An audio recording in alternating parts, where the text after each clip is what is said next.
You know, when I got this apartment, I kind of assumed I would probably be buying less vinyl. Exactly the opposite has happened. I have bought a lot of vinyl, and a lot of them are fucking bona fide classics of heavy metal and all of its various subgenres. So let's not waste any time. Let's do a vinyl update.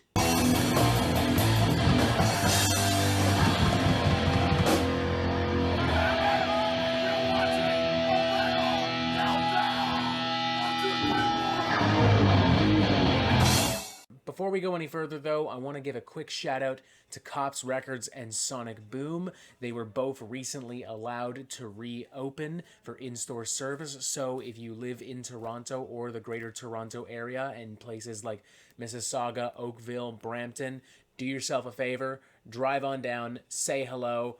They are the number one sources for all your vinyl needs and necessities. I was not paid to say any of this. I just really wanted to because I fucking love these guys. And if it weren't for them, I wouldn't have found some of the absolute fucking bangers that we are about to discuss today. The first of which is Prowler in the Yard from Pig Destroyer, a bona fide grindcore fucking classic. I actually bought this back in November. I ordered it as part of Relapse Records' Black Friday Blowout, or whatever the fuck it was called. And I had actually thought this was sold out for a long time, and not specifically this record, but this particular variant of this record, because this is no normal black vinyl, plain old traditional black. This is the special 21st anniversary edition repress that they did on a beer splatter vinyl. It is fucking pretty. I always loved these beer splatter vinyls.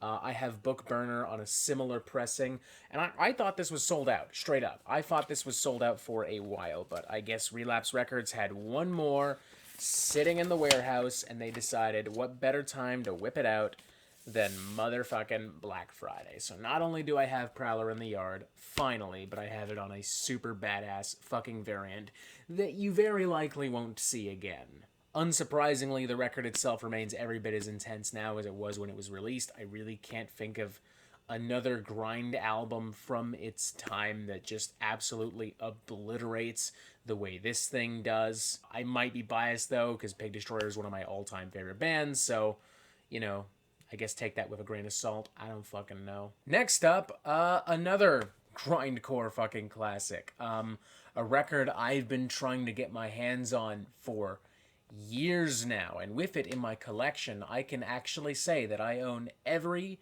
single Carcass album on vinyl. We are talking about Symphonies of Motherfucking Sickness. For those of you who don't know, Earache Records recently repressed this thing for like the first time in fucking ages, and I immediately jumped on the opportunity. My apologies. My girlfriend, the lovely Dark Moon Desires, immediately jumped on the opportunity, intending for this to be a Christmas present. It ended up being more of a mid-January present, but the thought is very much appreciated, nonetheless. I do wish I had the original artwork here, but, you know, what are you gonna do? And in Earache's defense, they did put the original artwork on the inner sleeve itself, and also semi in their defense, they didn't just push this on a regular black vinyl. Got kind of like a translucent white silver thing going on here with black stripes all through. It looks pretty cool. It looks almost as cool as it sounds, which, spoiler alert, is nasty. And now that I finally own every single Carcass album on vinyl, I no longer have to patronize Earache Records. Thank God for just that alone. Because holy fuck Earache Records. We are going into some modern material next. Unexpected Reality, the new EP from Gatecreeper. I picked this up the moment it dropped online. I think this is fantastic. Side A is some of the heaviest, nastiest, most volatile nonsense Gatecreeper had ever recorded. Side B remains every bit as powerful and emotive and melodramatic and exciting now as it did when it came out. This is Gatecreeper at their most inventive, at their most unpredictable, at their most thought-provoking. It just absolutely slays from start to finish. And this one as well on a very nice rare variant. We got like a translucent bronze yellow thing going on here with kind of a red inner circle, black stripes all through. God, that is sexy. God, that is hot. If I'm not mistaken, this record is pretty much sold out at this point, or at the very least, this particular variant is. But if I'm wrong, I highly, highly recommend you jump on this motherfucker as soon as possible, because holy fucking shit, it bangs. It bangs. Another modern one coming at you, this one from Tribulation. It's one of my favorite albums of the year so far. It is their best album to date. It's Where the Gloom Becomes Sound. An immersive, hypnotic, and truly fucking evil blend of like melodic black metal and gothic metal and traditional hard rock with some psychedelic and industrial flourishes. It is so weird. It is so heavy. It is so weird and crazy and catchy. I love this album to fucking bits. Another very pretty variant, may I add. We got like a translucent white thing going on again with some pink and white splatter. God, that is cool. This record, to some extent, also has a little bit of sentimental value at this point for me because this was the first vinyl record I received when I moved into this new apartment. So, yeah, that's also fucking cool. I've listened to this thing so many times since I've received it. It is probably, again, my favorite album of the year so far. If not this, then perhaps the Ad Nauseam record, or maybe even the Kralis record. Man, I don't know. This year's had so many great records so far. The point is, it's a banger. That's all you need to know. And if you didn't know that already, which you should, because again, banger. Next up, going back into some classic territory, it's Anthems to the Welcome to Dusk from Emperor, one of my favorite black metal albums of all time. I ordered this a while ago. It got delayed multiple times, but it's finally here. And this is actually the half-speed remaster as well, so it sounds fucking stunning. I don't think Emperor has ever sounded this good on vinyl, quite frankly. No special variant with this one, just classic traditional black, but honestly, you don't need a special variant. The album is fucking fantastic enough on its own. All of the records we've talked about up to this point I got online, in case that somehow wasn't already obvious. The moment that Cops and Sonic Boom were cleared to reopen for in-store service, guess what? I bolted the fuck over there and I got so much stuff. It is crazy how much stuff I got.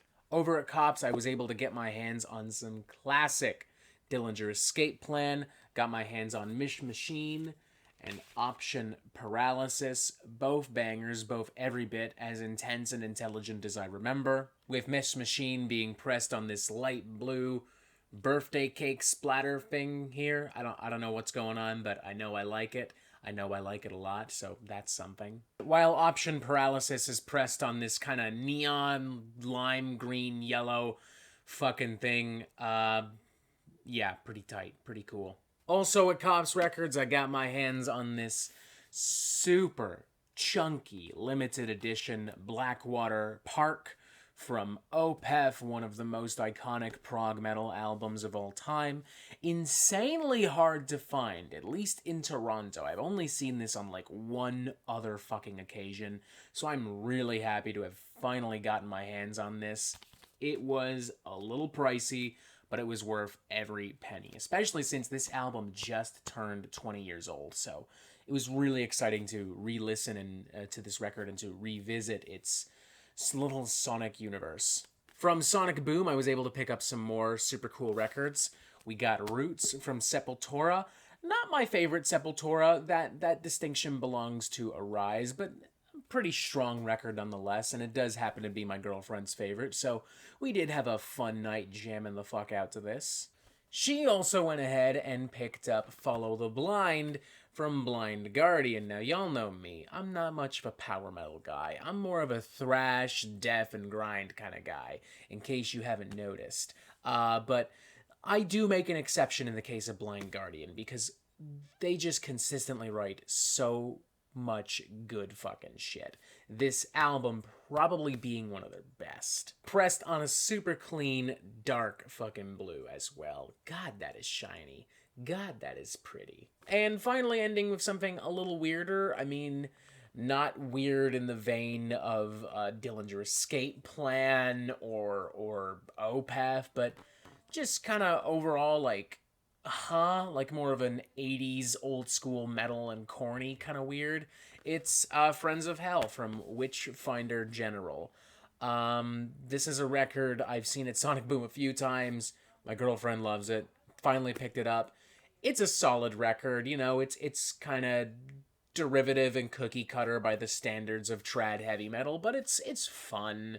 It's honest. It's got some jams on it. I like how they not only just put like bare fucking open tits on the album cover, but then they said, you know what's better than bare tits on the album cover? Those same tits, but like even bigger on an even bigger piece of artwork. Like, you horny motherfuckers. Come on, you. Of course, one of the first records my girlfriend picks up has fucking tits laced all over it. Of fucking course. Lot of weird, cool, and crazy shit there, but I'm not complaining because I like weird, cool, and crazy shit. So that's it for this vinyl update video, which is, come to think of it, the first in 2021. Huh. Should have opened with that. What have you been listening to lately? What vinyl records have you picked up lately? What are you on the lookout for? What should I be on the lookout for?